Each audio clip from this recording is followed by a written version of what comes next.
ছোট্ট বন্ধুরা, তোমরা সবাই ভালো আছো তো? আজকে আমি তোমাদের এক চাষি আর তার 4 ছেলের গল্প শোনাবো। তোমরা সবাই মন দিয়ে শুনো। এক গ্রামে এক চাষি ছিল। তার 4টে ছেলে ছিল। ছেলেরা সবাই যথেষ্ট বড়। এখন চাষির মনে আর কোনো চিন্তা নেই।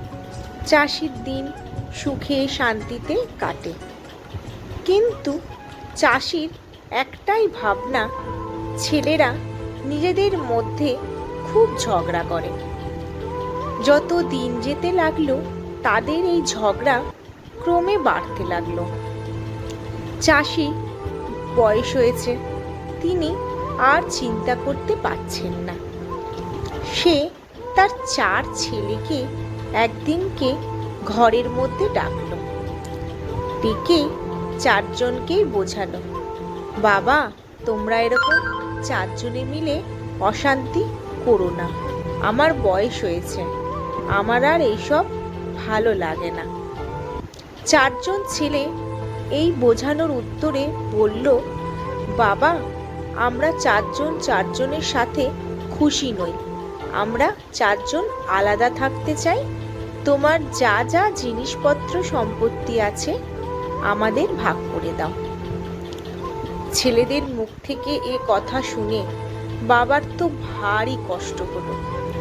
চাষি তখন মনে মনে চিন্তা করলো, কি উপায় বার করা যায়। একদিন চাষি একটা উপায় বার করলো।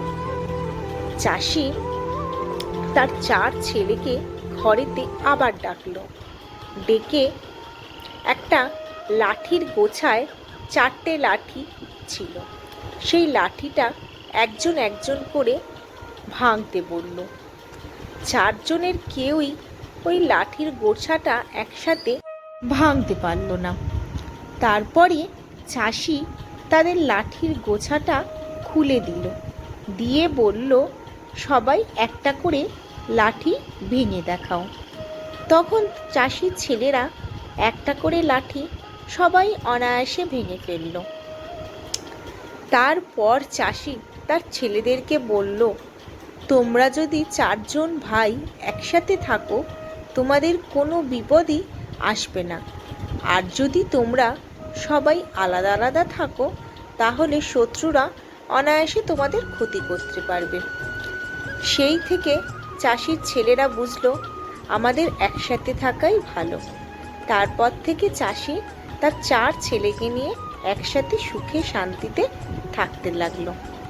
তাহলে ছোট্ট বন্ধুরা, আমরা এই গল্প থেকে কি শিখলাম? আমাদের সবাইকে একসাথে মিলেমিশে থাকতে হয়। একসাথে থাকলে শক্তি বাড়ে, তাই কখনো আলাদা থাকতে নেই।